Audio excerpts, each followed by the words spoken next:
उत्तर प्रदेश में नए मुख्यमंत्री योगी आदित्यनाथ दोपहर 1:15 बजे आज शपथ ग्रहण करेंगे और प्रधानमंत्री मोदी, बीजेपी अध्यक्ष अमित शाह और कई बीजेपी शासित राज्यों के मुख्यमंत्री भी इस कार्यक्रम में मौजूद रहने वाले हैं। इसीलिए हम लगातार उत्तर प्रदेश की अलग अलग जगहों पर नजर बनाए हुए हैं। गोरखपुर पर भी हमारी खास नजर है क्योंकि योगी आदित्यनाथ वहीं से आते हैं, वहां से 5 बार के सांसद हैं। लगातार आपको हम ये समझा भी रहे हैं कि उत्तर प्रदेश में योगी युग के शुरुआत का मतलब क्या है, न सिर्फ यूपी के लिए बल्कि देश की राजनीति के लिए। हमारे साथ बीजेपी से विजय सोनकर शास्त्री हैं, कांग्रेस से मेरे साथ जीतू पटवारी, यहां स्टूडियो में मेरे साथ senior journalist, political commentator Pradeep Singh, Santosh Bhartiya और हमारे सहयोगी सतीश के सिंह भी मौजूद हैं। लेकिन पहले वीरेश आपके पास आ रहा हूं, आप गोरखपुर में हैं। वीरेश, गोरखपुर के लोगों को क्या लग रहा है, क्या हैरानी हुई है उन्हें भी जब से योगी आदित्यनाथ का चयन हुआ है मुख्यमंत्री के तौर पर? देखिए, 1988 के बाद से गोरखपुर के ये दूसरे सपूत हैं योगी आदित्यनाथ, जिन्हें काफी अंतराल के बाद मुख्यमंत्री बनाया जा रहा है। यानी 29 साल के बाद गोरखपुर से कोई दूसरा व्यक्ति मुख्यमंत्री बन रहा है। हमारे साथ महिलाएं हैं और पुरुष हैं, गोरखपुर की जनता है।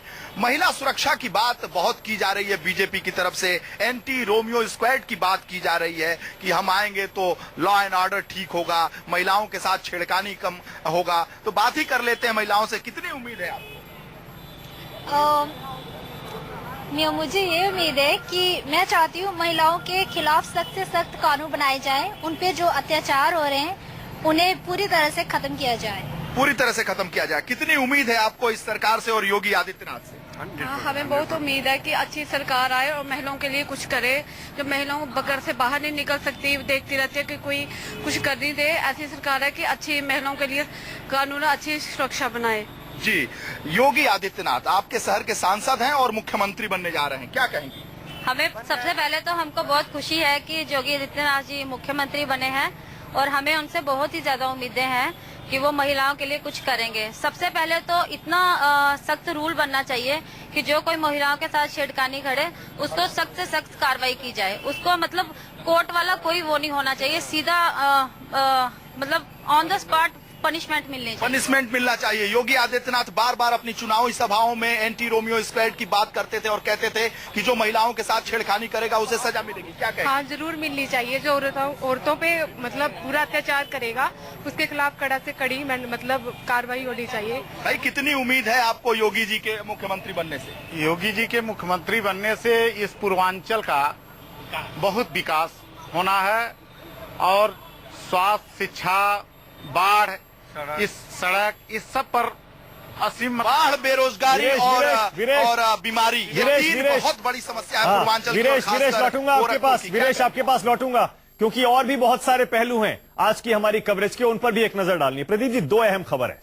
एक, केशव प्रसाद मौर्य जो कि उप मुख्यमंत्री होने वाले, उनको गृह मंत्रालय मिल रहा है, और दूसरा लॉ एंड ऑर्डर, जैसा आपने सुना भी अभी। आपको वाकई लग रहा है कि लॉ एंड ऑर्डर में या कानून व्यवस्था में बहुत ज्यादा सुधार बीजेपी सरकार में देखने को मिलेगा? और एक सबसे बड़ी चुनौती भी है ये। देखिए, ये ऐसा मुद्दा है या ऐसा मसला है जिस पर आप तुरंत काम शुरू कर सकते हैं।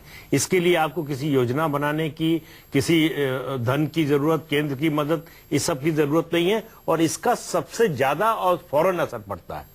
कानून व्यवस्था ठीक हो जाए तो आधी आपकी समस्या। आप याद कीजिए, कल्याण सिंह और मायावती दोनों के मुख्यमंत्री काल को आज तक लोग इसी बात के लिए याद करते हैं कि कानून व्यवस्था उन्होंने सुधार दी थी। इसका मतलब हम ये मान के चल रहे हैं प्रदीप जी कि समाजवादी पार्टी की सरकार में, जैसे बीजेपी आरोप लगाती थी कि सारे के सारे पुलिस थाने पार्टी के दफ्तर बन गए थे, निश्चित या राजनीतिक हो गए थे पूरी तरह से, इसमें कोई शक नहीं। देखिए, ये वोट इस बात का गवाह है। आपने पूरे चुनाव के दौरान जितने भी आपके संवाददाताओं ने बात की होगी लोगों से, खासतौर से जब महिलाओं से, तो एक ही मुद्दा था उनका, सुरक्षा। आज भी आप सुन रहे हैं वही बात हो रही है, सुरक्षा। तो सुरक्षा उनके लिए सबसे बड़ी चीज है। उसके बाद ही पढ़ाई लिखाई, विकास, सब कुछ उनके लिए उसके बाद आता है। हाँ। अगर सुरक्षित नहीं है, घर से निकल नहीं सकती हैं, घर से निकलें तो घर वालों को भरोसा ना हो कि सही सलामत लौटेंगे कि नहीं, तो ऐसे में एक और बाकी चीजें जो है वो गौड़ हो जाती है। सतीश जी, आप सहमत हैं इससे क्या कि उप मुख्यमंत्री को गृह मंत्रालय दे दिया जाए और मुख्यमंत्री ओवरऑल बड़ी तस्वीर पर नजर रखें?